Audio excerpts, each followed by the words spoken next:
Hello, my name is Jamie, and thank you for coming in today, Dr. Whipple. I want to explain the results of your audiogram, and I'm happy to see you. How are you today? Great. First, I want to explain to you what an audiogram is and what the symbols on your audiogram mean. So, an audiogram is a graph that shows the results of your hearing test and how well you can hear these sounds at different frequencies and intensities. So on your audiogram in front of you, you can see there's different symbols. And for example, I have your audiogram in front of me, and your left ear is indicated sounds and frequencies you can hear with an X, and on your right ear, you can see the zero or the circle that indicates hearing on your right ear. And all the other symbols indicate which frequency that was happening at and what intensity.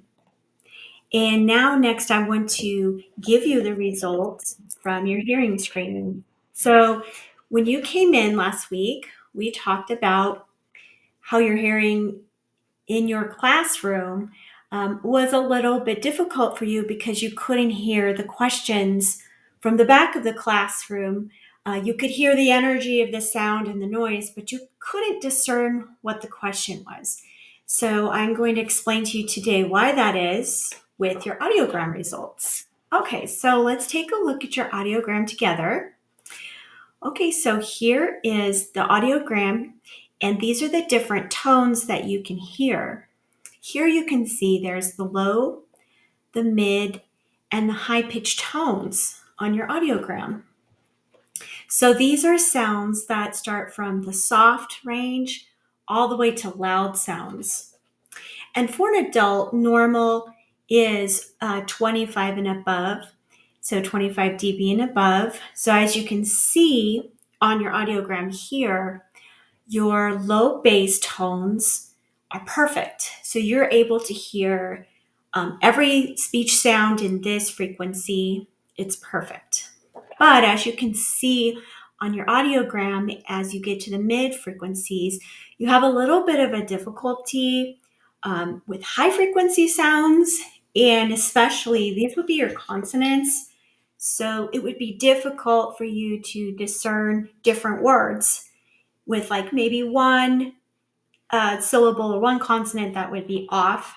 And the consonants in the higher frequency range that you might have difficulty hearing would be the F, the S, the TH, the SH.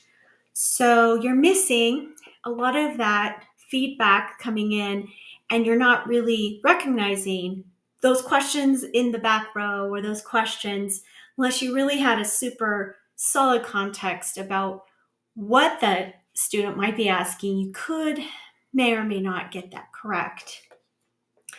And because you don't have access to those sounds, um, my next recommendation for you today is we want to reprogram your hearing aids so that you have access to the whole spectrum and frequencies of sounds.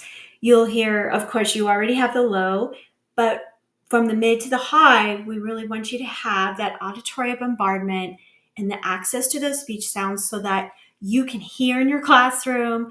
You can hear with some background noise going on, those questions from the back room or the back row, and you will know the context and you'll be able to hear very clearly with that sound coming in through the reprogramming of your hearing aids. What I do recommend is having you return and tell me the feedback that you're getting. Are those hearing aids working for you? Are you able to hear better in your classroom? Are you able to have accessible sounds to you in your classroom? So I look forward to having you return and give me your opinion and feedback on how it is going for you in your classroom. And further, I would like to make further recommendations for your classroom, and I will give those to you in our next meeting. Okay, thank you, Dr. Whipple, for coming in. Do you have any questions? Okay, yes, those further recommendations, I'm going to give you those after we reprogram your hearing aids and have you come back in the next time. Because you're coming back in so soon, I'll have all your recommendations written up for you and I can give them to you. Okay, thank you. See you next time. Bye bye.